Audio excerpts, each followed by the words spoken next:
ಇನ್ನು ನಮ್ಮ ರಾಜ್ಯದಲ್ಲಿ ಸಿಲಿಕಾನ್ ಸಿಟಿಯಲ್ಲೂ ಕೂಡ LPG ಅಭಾವವಂತೂ ತತ್ತರಿಸಿ ಹೋಗುವಂಗೆ ಮಾಡಿಬಿಟ್ಟಿದೆ. ಸಿಲಿಕಾನ್ ಸಿಟಿಯಲ್ಲಿ LPG ಅಭಾವ ತಾಂಡವಾಡ್ತಿದೆ. ಗ್ಯಾಸಿಗೋಸ್ಕರ ಆಟೋ ಚಾಲಕರು ಪಾಪ ಪರದಾಡ್ತಿದ್ದಾರೆ. ಅವರೆಲ್ಲ ನೋಡಿ, 2-3 ದಿನ ಆಟೋದಲ್ಲೇ ಚಾಲಕರು ವಾಸ್ತವ್ಯವನ್ನ ಹೂಡ್ತಿದ್ದಾರೆ. ಗ್ಯಾಸಿಗೋಸ್ಕರ ಊಟ, ತಿಂಡಿ, ನಿದ್ದೆ ಎಲ್ಲ ಕೂಡ ಆಟೋದಲ್ಲೇ ಆಗ್ತಿದೆ. ರಾಜ್ಯ ಸರ್ಕಾರದ ವಿರುದ್ಧ ಈಗ ಆಕ್ರೋಶಗಳು ಭುಗಿಲೇಳ್ತಾ ಇದೆ. ಸರ್ಕಾರ ಏನ್ ಮಾಡ್ತಿದೆ ಅಂತ ಸಾರ್ವಜನಿಕರು, ಅದರಲ್ಲೂ ಕೂಡ ಆಟೋ ಚಾಲಕರು ಪ್ರಶ್ನೆ ಮಾಡ್ತಿದ್ದಾರೆ. ನಾವು ದೃಶ್ಯದಲ್ಲಿ ಗಮನಿಸ್ತಾ ಇದೀವಲ್ಲ, ಸಾಲು ಸಾಲಾಗಿ ಆಟೋ ಏನ್ ನಿಂತಿದೆಯಲ್ಲ, ಇದು ಆಟೋ ಸ್ಟ್ಯಾಂಡ್ ಅಲ್ಲ. ಪ್ರಮುಖವಾಗಿ ಈ ಆಟೋಗಳಿಗೆ ಗ್ಯಾಸ್ ಅನ್ನ ಎಲ್ಲಿ ಫಿಲ್ ಮಾಡ್ತಾರೆ, ಬಂಕ್ಗಳ ಹತ್ತಿರ ಸುಮಾರು 1 ಕಿಲೋಮೀಟರ್ 2 ಕಿಲೋಮೀಟರ್ ನಿಲ್ತಿದ್ದಾರೆ. ರಾತ್ರಿ ಹಗಲು 24x7 ಅಲ್ಲೇ ಕೂತ್ಕೊಂತಿದ್ದಾರೆ. ಇವಾಗ ಫಿಲ್ ಮಾಡ್ಕೋಬೇಕು, ನಮ್ಗೆ ಅವಕಾಶಗಳು ಈಗ ಬರುತ್ತೆ. ದುಪ್ಪಟ್ಟು ಹಣ ಕೊಡೋದಕ್ಕೆ ಕೆಲವು ರೆಡಿ ಇದ್ರು ಕೂಡ ಗ್ಯಾಸ್ಗಳು ಸಿಗ್ತಾ ಇಲ್ಲ. ಸಮಸ್ಯೆಗಳ ಆಗರ ಆಗ್ಬಿಟ್ಟಿದೆ. ನೋಡಿ, ನಿದ್ದೆ, ಊಟ, ತಿಂಡಿ, ಮನೆ ಮಠಗಳನ್ನ ಬಿಟ್ಟು ತಮಗ್ ದಿನ ಬರ್ತಾ ಇದ್ದಂತ ಆದಾಯ ಕೂಡ ಈಗ ಹೊಡೆತ ಆಗಿದೆ. ಬಾಡಿಗೆ ಮನೆ, ಜೀವನಗಳು ಬಹಳ ಸಂಕಷ್ಟ. ಮನೇಲಿ ಹೋಗಿ ಅಡುಗೆ ಮಾಡೋಣ ಅಂತಂದ್ರೆ ಸಿಲಿಂಡರ್ಗಳೇ ಸಿಗ್ತಿಲ್ಲ, ಗೃಹ ಬಳಕೆದು. ಈತ ಏನೋ ಹೊರಗಡೆ ಇದ್ದು ಕೆಲಸ ಮಾಡ್ಕೊಳ್ಳೋಣ, ದಿನ ಸಾಗಿಸ್ಬೇಕು ಅಂತಂದ್ರೆ ಆಟೋ ಗ್ಯಾಸಿನ ಅಭಾವ, LPGಗಳಿಲ್ಲ. ಎಲ್ಲಿ ನೋಡಿದ್ರು ಕೂಡ ನೋ ಸ್ಟಾಕ್ ಬೋರ್ಡ್ಗಳು ಬಂಕ್ಗಳ ಮುಂಭಾಗದಲ್ಲಿ ಕಾಣಿಸ್ತಿದೆ. ಸುಮಾರು ಬೆಂಗಳೂರಿನಲ್ಲಿ 15ರಿಂದ 20 ಬಂಕ್ಗಳು ಕ್ಲೋಸ್ ಆಗಿದೆ. ಆ ನಿಟ್ಟಿನಲ್ಲಿ ಯಾವುದು ಓಪನ್ ಇದೆ ಅಲ್ಲಿ ಜನಸಾಗರ ಸೇರ್ತಿದ್ದಾರೆ. ಆದರೂ ಕೂಡ ಸಿಗ್ತಾ ಇಲ್ಲ. 2-3 ದಿನ ಅಲ್ಲೇ ವಾಸ್ತವ್ಯವನ್ನ ಹೂಡೋ ಸನ್ನಿವೇಶ ಇದೆ. ಆದ್ರೆ ರಾಜ್ಯ ಸರ್ಕಾರ ಗಾಢ ನಿದ್ದೆಯಲ್ಲಿದೆಯಾ, ಅಥವಾ ಕೇಂದ್ರಕ್ಕೆ ಪತ್ರ ಬರೆದಿದ್ದೀವಿ, ಇವತ್ತು ಸರಿ ಆಗುತ್ತೆ, ನಾಳೆ ಸರಿ ಆಗುತ್ತೆ ಅಂತ ಸಮಜಾಯಿಷಿಗಳನ್ನ ಕೊಡ್ತಿದ್ದಾರೆ, ಅಥವಾ ಬೈ ಎಲೆಕ್ಷನ್ ವಿಚಾರದಲ್ಲೇ ಬ್ಯುಸಿ ಆದಂತ ಕಾಣಿಸ್ತಿದೆ. ಬಟ್ ಆಟೋ ಚಾಲಕರು ತಮ್ಮ ಅಸಮಾಧಾನವನ್ನ ಹೊರಗಾಗ್ತಿದ್ದಾರೆ.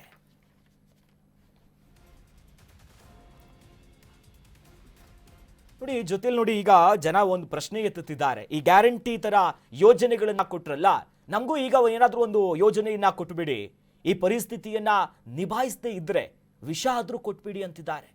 ನಮಗೆ ಮನೆಗೂ ಹೋಗೋವರೆಗೂ ಕೂಡ ಒಂದಿಷ್ಟು ಗ್ಯಾಸ್ ಆದ್ರೂ ಕೊಡಿ, ಮನೆಗೆ ಹೋಗೋದಕ್ಕೂ ಆಗ್ತಿಲ್ಲ, ಆಟೋ ತಳ್ಕೊಂಡು ಹೋಗ್ತಿದ್ದೀವಿ, ಮನೆಗೂ ಹೋಗಿ ಆಟೋಗೆ ಈ ಪಾಲಿಶ್ ಮಾಡಿ ನಿಲ್ಲಿಸ್ತೀವಿ, ಇನ್ನೇನು ಮಾಡೋದು, ಶೋಪೀಸ್ ತರ ಇಟ್ಕೊಂತೀವಿ ನಾವು, ನಮ್ಮ ಹೊಟ್ಟೆ ಮೇಲೆ ಹೊಡೆದಿದ್ದೀರಿ, ನಮ್ಮ ಊಟ ಮಾಡುವಂತ ಅನ್ನವನ್ನು ಕಿತ್ಕೊಂತಿದ್ದೀರಿ, ಜೊತೆ ನಾವು ಹೆಂಗೆ ಬದುಕೋದು ಅಂತ ಮುನಿಯಪ್ಪನವರು ಇರ್ಬೋದು, ರಾಮಲಿಂಗಾರೆಡ್ಡಿ ಅವರು ಅವ್ರಿಗೆಲ್ಲ ಬಹಳ ಆಕ್ರೋಶವಾಗಿ ಕಟು ಪದಗಳನ್ನೇ ಬಳಕೆ ಮಾಡ್ತಿದ್ದಾರೆ. ನೀವೆಲ್ಲ ಸತ್ತೋಗ್ಬಿಟ್ಟಿದ್ದೀರಾ, ಸರ್ಕಾರ ಜೀವಿದೆಯಾ ಇಲ್ವಾ ಅಂತ. ಜೊತೆಲಿ ಇದಕ್ಕೆ ಸಂಬಂಧಪಟ್ಟಂತೆ ನಮ್ಮ ಪ್ರತಿನಿಧಿ ಅಭಿಷೇಕ್ ಆಟೋ ಚಾಲಕರನ್ನ ಮಾತನಾಡಿಸಿದ್ದಾರೆ. ಅವರ ಸಮಸ್ಯೆಗಳನ್ನ ಬಿಚ್ಚಿಡುವಂತ ಕೆಲಸ ಮಾಡಿದ್ದಾರೆ. ಏನೇನು ಹೇಳಿದ್ರು ನೋಡ್ಕೊಂಡ್ ಬರೋಣ. ಸಿಲಿಕಾನ್ ಸಿಟಿಯಲ್ಲಿ LPG ಗ್ಯಾಸ್ ಅಭಾವ ದಿನಕ್ಕೆ ಬಿಗಡಾಯಿಸ್ತಿರುವಂಥದ್ದು. ಅದರಲ್ಲೂ ಕೂಡ ಪ್ರಮುಖವಾಗಿ ಆಟೋ ಚಾಲಕರಿಗೆ ಈ ಒಂದು ಸಮಸ್ಯೆ ಸಾಕಷ್ಟೊಂದು ಗಂಭೀರ ಸ್ವರೂಪನ ಪಡ್ಕೊಂಡಿದೆ. ನಾನು ಪ್ರಮುಖವಾಗಿ BL ಸರ್ಕಲ್ನ ಬಂಕ್ ಬಳಿ ಮುಂದೆ ಇದ್ದೀನಿ. ಇಲ್ಲಿ ನೋಡ್ತಾ ಇರ್ಬೋದು ದೃಶ್ಯದಲ್ಲಿ ಆಟೋ ಚಾಲಕರು ಹೇಗೆ ಪ್ರಮುಖವಾಗಿ LPG ಗ್ಯಾಸ್ ಹಾಕಿಸ್ಕೊಳ್ಳೋದಕ್ಕೆ ಕಳೆದ 3 ದಿನದಿಂದ ಇಲ್ಲಿ ವೈಟಿಂಗ್ ಮಾಡ್ತಿರುವಂಥದ್ದು. ನಾನೀಗ ಅವ್ರನ್ನ ಮಾತಾಡಿಸ್ತಾ ಹೋಗ್ತೇನೆ.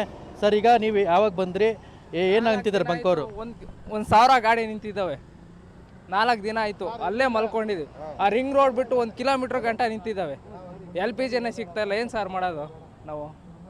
ಊಟ ಏನು, ತಿಂಡಿ ಏನು, ನಮ್ಮದು BM ಏನು, ಇಲ್ಲೇ ಮಲ್ಕೊಂಡಿದ್ದೀವಿ ಸರ್. 4 ದಿನ ಆಯಿತು, 1,000 ಗಾಡಿ ನಿಂತಿದ್ದಾವೆ. ಅಲ್ಲೂ ಉಜ್ಜಿಲ್ಲ, ಮಗ ತೊಳೆದಿಲ್ಲ, ಏನೂ ಇಲ್ಲ. ಈ ಥರ ಆದರೆ ಬಂಕವ್ರು ಏನಂತಿದ್ದಾರೆ ಈಗ? ಬಂಕರ್ ಏನು ಇದು ಏನು ಸ್ಟಾಕೇ ಇಲ್ಲ ಅಂತ ಇದ್ದಾರೆ, ಏನು ಹೇಳ್ತಾನೆ ಇಲ್ಲ. ಅಲ್ಲಿ ಹೋದ್ರೆ ಬೈತಾ ಇದ್ದಾರೆ. ಇದು ಬಹುತೇಕ ಇದೊಂದು ಕಡೆನ ಮತ್ತೆ ಬೇರೆ ಕಡೆನೂ ಹಿಂಗೆ ಇದೇ ಸಮಸ್ಯೆ ಇದೆ. ನಮ್ಮ ಫ್ರೆಂಡ್ಸು ವಾಟ್ಸಪ್ಪಲ್ಲಿ ಮೆಸೇಜ್ ಮಾಡ್ತಾ ಇದ್ದಾರೆ, ಫೋನ್ ಮಾಡ್ತಾ ಇದ್ದಾರೆ, ಇಲ್ಲಿದೆ ಅಲ್ಲಿದೆ ಅಂತ. ನಾವು ಇಲ್ಲಿಂದ ಹೋಗೋ ಅಷ್ಟರಲ್ಲಿ ಅಲ್ಲಿ 500 ಗಾಡಿ ಇರುತ್ತಾ, ಇನ್ನೂ ಒಂದು 100 ಗಾಡಿ ಎಕ್ಸ್ಟ್ರಾ ಆಗುತ್ತೆ. ಕರೆಕ್ಟಾ? ನೋಡಿ, ಇಲ್ಲಿ ಬಂಕಲ್ಲಿ ಗ್ಯಾಸ್ ಇದ್ದರೆ ಅವರು ಕೊಡೋದಕ್ಕೆ ಏನೋ ಅಬ್ಜೆಕ್ಷನ್ ಮಾಡಲ್ಲ. ಇಲ್ಲಿ ಏನಾಗಿದೆ ಅಂದರೆ 3 ದಿವಸದಿಂದ ಗ್ಯಾಸ್ ಇಲ್ಲ, ಬರುತ್ತೆ ಅನ್ನೋದು ನಂಬಿಕೆನೂ ಇಲ್ಲ. ನಾವು ಇಲ್ಲಿ ಇರಬೇಕಾ ಬೇಡವಾ ಅಂತ. ಇದು ಗಾಡಿಗಳೆಲ್ಲ ಇಲ್ಲಿ ನಿಂತಿರೋವಲ್ಲೇ ಯಾವುದ್ರಲ್ಲೂ ಗ್ಯಾಸ್ ಇಲ್ಲ, ತಳ್ಕೊಂಡು ಹೋಗ್ಬೇಕು. ಆ ಹಿಂದೆ ಇರೋರು ಹೆಂಗೋ ಸ್ಟಾರ್ಟ್ ಮಾಡ್ಕೊಂಡು ಬಂದಿದ್ದಾರೆ, ಇನ್ನು ಅವರು ನಿಲ್ಲಿಸಲೇಬೇಕು. ಈಗ ನಮ್ಗೆ ಏನು ಬೇಕೋ ಉತ್ತರ 3 ದಿವಸ ಆಗಿದೆ, ಇವರು ಅಣ್ಣವ್ರು 4 ದಿವಸ ಆಗಿದೆ. ನಾವು ಇಲ್ಲೇ ಊಟ ತರಿಸ್ಕೊಂಡು ಇಲ್ಲೇ ತಿನ್ಕೊಂಡು ಇಲ್ಲೇ ಇದ್ದೀವಿ. ಯಾಕಂದರೆ ನಾವು ಎತ್ತದ ಮೇಲೆ ತಿರ್ಗಾ ಹಿಂದಕ್ಕೆ ಹೋಗ್ಬೇಕು ಇವು. ಕರೆಕ್ಟಾ? ಈಗ ಗ್ಯಾಸ್ ಬಂದರೆ ಕಾಯೋದ್ರಲ್ಲೇ ಒಂದು ಇದಿದೆ ಸರ್, ಅರ್ಥ ಆಯ್ತಲ್ವಾ ನಿಮಗೆ? ಗ್ಯಾಸ್ ಬರಬೇಕು, ಬಂದರೆ ಏನೋ ಒಂದು ಇವಾಗ 10 ಗಂಟೆಗೆ ಬರುತ್ತೆ, 11 ಗಂಟೆಗೆ ಬರುತ್ತೆ, ಅವ್ರಿಗೆ ಇಂಟಿಮೇಷನ್ ಇರುತ್ತೆ ಸರ್. ಬರುತ್ತಾ ಬರಲ್ವಾ ಅಂತ ನೀವೇ ಹೇಳಿ. ಅವ್ರಿಗೆ ಇರುತ್ತಲ್ವಾ, ಬರಲ್ಲ ಅಂದರೆ ಕಾಯಬೇಡಿ ಅಂತ ಹೇಳ್ಬೇಕು, ಹೋಗ್ತಾ ಇರ್ತಾರೆ. ಇಲ್ಲ ಬಂದು 11 ಗಂಟೆಗೆ, ನಿನ್ನೆ 11 ಗಂಟೆಗೆ, ಮುನ್ನ 11 ಗಂಟೆಗೆ, ಇವಾಗ ನೋಡಿ 10 ಗಂಟೆ ಹೇಳಿದ್ರು, ಈಗ ಅಲ್ಲ 12 ಗಂಟೆ ಹೊಸಕಟ್ಟಲ್ಲಿ ಇದೆ ಗಾಡಿ ಅಂದ್ರೆ ನಾವೇನು ಮಾಡೋಕ್ಕಾಗಲ್ಲ ಸರ್. ಕಾಯ್ದು ವೇಸ್ಟ್ ನೋಡಿ. ಸರ್ ಈಗ ನೀವು ಎಷ್ಟೊತ್ತಿಗೆ ಬಂದ್ರಿ, ಎಷ್ಟು ದಿನದಿಂದ ಕಾಯ್ತಾ ಇದ್ದೀರಾ? ಬಂಕೋರು ಏನು ಹೇಳ್ತಿದ್ದಾರೆ? 2 ದಿನದಿಂದ ನಾನು ಕಾಯ್ತಾ ಇರೋದು. 2 ದಿನ ಇಲ್ಲೇ ಮಲ್ಕೊಂಡಿದ್ದೀನಿ. ಇಲ್ಲೇ ಮಾಡಿದ್ರೆ ಗ್ಯಾಸೇ ಇಲ್ಲ ಅಂತಾರೆ ಅವರು. ಯಾವುದು ಗ್ಯಾಸ್ ಮಾಡಿಕೊಂಡು ಇಲ್ಲ ಅಂತ ಹೇಳಿಲ್ಲ, ಗ್ಯಾಸೇ ಬರ್ತಾ ಇಲ್ಲ ಅಂದರೆ ಅವ್ರು ಮಾತ್ರ ಏನು ಮಾಡ್ತಾರೆ? ಗ್ಯಾಸ್ ಬಂದರೆ ತಾನೇ ಅವ್ರದ್ದು ಹಾಕೋದು. ಅವ್ರು ಗ್ಯಾಸ್ ಇಲ್ಲ. ಇವಾಗ ನಮ್ಮ ಮನೆ ಮಕ್ಕಳೆಲ್ಲ ಏನು ಗತಿ ಹಾಕೋದು? ಈ ಥರ ನಾವು ಇದ್ಕೊಂಡ್ರೆ ನಾವು ಡೈಲಿ ದುಡಿದ್ರೆ ಊಟ, ಇಲ್ಲ ಅಂದರೆ ಇಲ್ಲ. ಇಂಥ ಪರಿಸ್ಥಿತಿಯಲ್ಲಿ ಗೌರ್ಮೆಂಟ್ ಯಾವುದಾನೋ ಒಂದು ಕೆಲಸ ಮಾಡಿ ನಮ್ಮ ಆಟೋ ಡ್ರೈವರ್ಗೆ ಒಂದು ಹೆಲ್ಪ್ ಮಾಡಬೇಕು. ಅದೂ ಇಲ್ಲ. ನೀವು ಹೆಂಗನ ಇರ್ರಿ, ನಾವು ಮಾಡೋ ಕೆಲಸ ನಾವು ಮಾಡ್ಕೊಳ್ತೀವಿ ಅಂತ ಇದ್ದರೆ ಈ ಗೌರ್ಮೆಂಟು ಇದು ಮಾಡೋದು ಸರಿಯಾ? ಸರ್ ಈಗ ಒಂದು ಕಡೆ ಕೋವಿಡ್ ಟೈಮಲ್ಲಿ ಆಟೋ ಚಾಲಕರಿಗೆ ಒಂದು ವಿಶೇಷ ಪ್ಯಾಕೇಜ್ ಘೋಷಣೆ ಮಾಡಿ ಅಂದ್ರೂ ಮಾಡಿರಲಿಲ್ಲ. ಈಗ ಪರಿಸ್ಥಿತಿ ಬಿಗಡಾಯಿಸ್ತಿದೆ. ಆಟೋ ಚಾಲಕರಿಗೆ ಒಂದು ನೆರವು ಕೊಡಬೇಕಂತ ನಿಮ್ದೆಲ್ಲ ಒಂದು ಒತ್ತಾಯ ಮಾಡ್ತಿದ್ದೀರಾ. ಆದರೆ ಬೈ ಎಲೆಕ್ಷನ್ ಮಾಡೋದಕ್ಕೆ ಅವ್ರು ಅಲ್ಲಿದ್ದಾರೆ. ಯಾರೇ ಒಂದು ಸಚಿವರಾಗಲಿ ಶಾಸಕರಾಗಲಿ ಬೈ ಎಲೆಕ್ಷನಲ್ಲಿ ಬ್ಯುಸಿ ಆಗಿದ್ದಾರೆ. ಏನು ಹೇಳ್ತೀರಾ ಈಗ?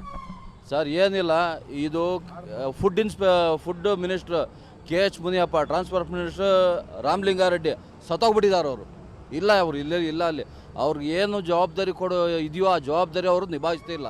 ಅವ್ರಿಗೆ ಎಲ್ಲ ಬೈ ಎಲೆಕ್ಷನಲ್ಲಿ ಗೆಲ್ಲೋ ಬ್ಯುಸಿಯಲ್ಲಿದ್ದಾರೆ. ಇಲ್ಲಿ ಆಟೋ ಡ್ರೈವರ್ಗಳು ಅವ್ರ ಜೀವನ ಮೂರಾಬಿಟ್ಟೆ ಆಗ್ಬಿಟ್ಟೈತೆ. ಅಂದರೆ ಸರ್ಕಾರ ಇಲ್ಲಿ ಫೇಲ್ಯೂರ್ ಆಗಿದೆ, ಟೋಟಲ್ ಆಗಿದೆ. ಈ ವಿಷಯದಲ್ಲಿ ಫೇಲ್ಯೂರ್ ಆಗಿದೆ. ಇನ್ನೊಂದು ವಿಷಯ ತಗೊಳ್ಳಿ, ಮೊದಲೇ ಬೈಕ್ ಟ್ಯಾಕ್ಸಿ ಬಿಟ್ಟಿದ್ದಾರೆ, ನಮ್ಗೆ ಏಟ್ ಆಗಿದೆ. ಬೈಕ್ ಟ್ಯಾಕ್ಸಿನಲ್ಲಿ ನೋವಾಗಿದೆ. ಈಗ ರ್ಯಾಪಿಡೋ ಹೈಕೋರ್ಟ್ ಆರ್ಡರ್ ಕೊಟ್ಬಿಟ್ಟಿದ್ದಾರೆ. ನಾವು ಹೈಕೋರ್ಟ್ ಮುಂದೆ ನಾವೇನು ಮಾತಾಡೋಕ್ಕಾಗಲ್ಲ. ಮೊದಲೇ ಆ ದುಡಿಮೆ ಇಲ್ಲ. ಈಗ 57 ರೂಪಾಯಿ ಗ್ಯಾಸ್ ಇತ್ತು, 57 ರುಪೀಸ್ ಇತ್ತು ಗ್ಯಾಸು. ಇವಾಗ 90 ರುಪೀಸ್ ನೆನ್ನೆಗೆ. ಇವಾಗ ಬಂದರೆ 100 ರುಪೀಸ್ ಆಗುತ್ತೆ. ಬೇರೆ ಕಡೆ 105 ರೂಪಾಯಿ, 110 ರೂಪಾಯಿ ಲೋಕಲ್ ಇರೋ ಬೇರೆ ಕಡೆ 110 ರೂಪಾಯಿ ಮಾರ್ತಾ ಇದ್ದಾರೆ. ಆ 110 ರೂಪಾಯಿ 1 ಲೀಟ್ರ್ ತಗೊಂಡು ಕಸ್ಟಮರ್ಗೆ ನಾವು ಏನು ದುಡಿಯೋಣ, ನಾವು ಏನು ಮನೆ ತಗೊಂಡೋಣ, ತಿರುಗಿ ಖಾಲಿ ಆಗಿದ ತಕ್ಷಣ ಇಲ್ಲೇ ಬಂದು ಕುತ್ಕೋಬೇಕು. ಇಲ್ಲೇ ರ್ಯಾಪಿಡೋ ಬೈಕ್ನವರು ಅವ್ರಿಗೆ ದುಡಿಮೆ ಹೋಗ್ತಿದೆ. ಓಲಾ ಉಬರ್ ಅವರು ಅರ್ಥ ಮಾಡ್ಕೊಳ್ಳಲ್ಲ. ಗ್ಯಾಸ್ ರೇಟ್ ಇಷ್ಟು ಜಾಸ್ತಿ ಆಗಿದೆ, ಕರೆಕ್ಟಾ? ನೀವೇ ಯೋಚನೆ ಮಾಡಿ. ಇತ್ತೀಚೆಗೆ ಬಂದಿರೋ ಕಾನೂನಲ್ಲಿ ಅವ್ರ ಪ್ರಕಾರನೇ ನಾವು ನಡ್ಕೊಳ್ತಾ ಇದ್ದೀವಿ. ಏನೇ ಮಾಡಿದ್ರು ಆಟೋದವ್ರಿಗೆ ಏಟು. ನೋಡಿ ಸರ್, ಇಲ್ಲೇ ಊಟ ಮಾಡಿ ಇಲ್ಲೇ ಮಲ್ಕೊಂಡಿದ್ದೀವಿ. ಒಂದು ಚೂರು ಗ್ಯಾಸ್ ಇಲ್ಲ, ಒಂದು ಗಾಡಿ ಸ್ಟಾರ್ಟ್ ಆಗಲ್ಲ ಅಲ್ಲಿಂದ ಇಲ್ಲಿವರೆಗೂ. ಆ ಹಿಂದ್ಗಡೆ ಲೈನಲ್ಲಿ ಇರೋರು ಸ್ಟಾರ್ಟ್ ಆಗ್ತದೆ. ಸರ್ ಈಗ ಸರ್ಕಾರಕ್ಕೆ ಇಂಥ ಟೈಮಲ್ಲಿ ಸರ್ಕಾರಕ್ಕೆ ಏನು ಹೇಳ್ತೀರಾ ಸರ್? ಒಂದು ಕಡೆ ಬೈ ಎಲೆಕ್ಷನ್ ಮಾಡೋಕ್ಕೆ ಹೋಗಿದ್ದಾರೆ, ಆಟೋ ಚಾಲಕರಿಗೆಲ್ಲ ಈ ರೀತಿ ಸಮಸ್ಯೆ ಆಗ್ತಿದೆ. ಒಂದು ಕಡೆ ಸರ್ಕಾರ ಹೇಳ್ತಿದೆ ಆದಷ್ಟು ಬೇಗ ಈ ಸಮಸ್ಯೆನ ಬಗೆಹರಿಸ್ತೀವಂತ. ನೀವೇನು ಹೇಳ್ತೀರಾ ಸರ್? ಸರ್ ಅವ್ರು ಬಗೆಹರಿಸ್ತಾರೋ ಇಲ್ಲ ಅದು ನಮ್ಗೆ ಗೊತ್ತಿಲ್ಲ ಸರ್. ಇವಾಗ ಇರೋ ಪರಿಸ್ಥಿತಿಗೆ ನಮಗೆ ಗ್ಯಾಸ್ ಕೊಡಿಸೋದ್ರೆ ಸಾಕು ಅನ್ನೋ ಯೋಜನೆಯಲ್ಲಿ ಇದ್ದೀರಿ ನಾವು. 100 ರೂಪಾಯಿ ಅಲ್ಲ, ಇನ್ನೂ 10 ರೂಪಾಯಿ ಜಾಸ್ತಿ ತೊಗೊಳ್ಳಿ, ಪರವಾಗಿಲ್ಲ. ಈ ಕಷ್ಟದಿಂದ ನಮಗೊಂದು ಮುಕ್ತಿ ಕೊಡಿಸಿ ಅಷ್ಟೇ. ನಾನು 2 ದಿವಸ ಆಯಿತು ಬಂದು, 2 ದಿವಸ ಆಯಿತು. ಅಲ್ಲುಜ್ಜಿಲ್ಲ, ಮುಖ ತೊಳೆದಿಲ್ಲ, ಸ್ನಾನ ಮಾಡಿಲ್ಲ. ನಾನು 2 ದಿವಸದಿಂದ ಇಲ್ಲೇ ಇದ್ದೀನಿ. ಫಸ್ಟ್ ಗಾಡಿ ನಂದೇ ಇರೋದು. ಏನಂದರೆ ನಾವು ಕೇಳೋದಿಷ್ಟೇ, ಒಂದು ಓನರ್ ಬಂದು ಇಲ್ಲ ಗ್ಯಾಸ್ ಸಿಗುತ್ತೆ, ಇಲ್ಲ ಸಿಗಲ್ಲ ಅಂದರೆ ನಾವೇನೋ ಬೇರೆ ಯೋಜನೆ ನೋಡ್ಕೋತೀರಿ. ಬೇರೆ ಕಡೆ ಹೋಗೋಣ ಅಂದರೆ ಅಲ್ಲಿ 500,000 ಗಾಡಿ ನಿಂತಿದ್ದಾವೆ. ಇಲ್ಲೇ ಸರೌಂಡಿಂಗಲ್ಲಿ ಹುಡುಕಿ ಅಂತಂದ್ರೆ 1,500,000 ಗಾಡಿಗಳು ನಿಂತಿದ್ದಾವೆ ಈ ಸರೌಂಡಿಂಗಲ್ಲೇ. 1,500,000 ಒಂದು ರೌಂಡ್ ಓಕೆ ಬನ್ನಿ, 1,500,000 ಗಾಡಿಗಳಿದ್ದಾವೆ. ಎಸ್, ಇದ್ರ ಜೊತೆಗೆ ಅಲ್ಲಿ ನೋಡ್ತಾ ಇರ್ಬೋದು, ಏನು ಮೈನ್ ರೋಡಲ್ಲಿ ನೋಡ್ತಾ ಇರ್ಬೋದು ಯಾವ ರೀತಿ ಆಗ್ತಿದ್ದಾರೆ ಅಂತ. ಅದರಲ್ಲೂ ಕೂಡ ಪ್ರಮುಖವಾಗಿ ಆಟೋ ಚಾಲಕರು ಏನು ಇರುವಂಥ ಗಾಡಿ ಓಡಿಸ್ತಿರುವಂಥ ಸಂದರ್ಭದಲ್ಲೂ ಕೂಡ ಏನೋ ಪ್ರಮುಖವಾಗಿ ಆಟೋ ಚಾಲಕರು ಈ ರೀತಿ ಮಾತಾಡಿಸುವಂಥದ್ದು, ಅವ್ರನ್ನ ಮಾತಾಡಿಸುವಂಥ ಪ್ರಯತ್ನ ಮಾಡ್ತೇನೆ. ಒಂದು ತಿಂಗಳಿಂದ ಗ್ಯಾಸ್ ಇಲ್ಲ, ತುಂಬ ಪ್ರಾಬ್ಲಮ್ ಆಗ್ತಾ ಇದೆ. ಬಾಡಿಗೆ ಇಲ್ಲ, ಮನೆ ಬಾಡಿಗೆ ಕಟ್ಟಬೇಕು, ಮಕ್ಕಳು ಸ್ಕೂಲ್ ಫೀಸ್ ಕಟ್ಟಬೇಕು, ಡೊನೇಷನ್ ಕಟ್ಟಬೇಕು. ಎಲ್ಲಿಂದ ಕಟ್ಟೋಕ್ಕಾಗುತ್ತೆ ಸರ್? ನಾವು ಇರೋದು ಬಡವರು. ಮನೆ ಬಾಡಿಗೆ ನೋಡಿದ್ರೆ ಜಾಸ್ತಿ ಮಾಡ್ತಾವ್ರೆ, ಗ್ಯಾಸ್ ನೋಡಿದ್ರೆ ಸಿಗ್ತಾ ಇಲ್ಲ ಇಲ್ಲಿ. ನಮ್ಮ ಕಷ್ಟ ನಮಗಿದೆ. ಒಂದು ತುತ್ತು ತಿಂದರೆ ಮಧ್ಯಾಹ್ನ ಮತ್ತೆ ನೈಟ್ ತಿನ್ನೋಕ್ಕಾಗ್ತಲ್ಲ ಸರ್. ತುಂಬ ಕಷ್ಟದಲ್ಲಿದ್ದೀವಿ ನಾವು. ಎಸ್, ಇದು ನೋಡ್ತಾ ಇದ್ರಲ್ಲ ಆಟೋ ಚಾಲಕರು ಯಾವ ರೀತಿ ಸರ್ಕಾರದ ವಿರುದ್ಧ ಆಕ್ರೋಶನ ಹೊರಹಾಕ್ತಿದ್ದಾರೆ ಅಂತ.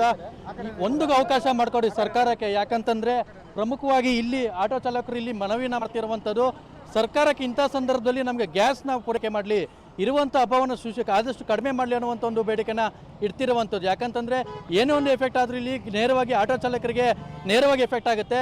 ಸರ್ಕಾರ ಈ ಒಂದು ವಿಚಾರದಲ್ಲಿ ಅತ್ಯಂತ ಮುತುವರ್ಜಿನ ವಹಿಸಿ ಆಟೋ ಚಾಲಕರ ಒಂದು ಸಮಸ್ಯೆನ ಬಗೆಹರಿಸಬೇಕೆಂಬ ಒಂದು ಬೇಡಿಕೆನ ಇಡ್ತಿರುವಂಥದ್ದು. ಕ್ಯಾಮ್ರಾ ಪರ್ಸನ್ ಲಕ್ಷ್ಮೀಕಾಂತ್ ಜೊತೆ Abhishek, Karnataka news beat, Bengaluru. Karnataka news beat follow ಮಾಡಿ, ಸಬ್ಸ್ಕ್ರೈಬ್ ಮಾಡಿ.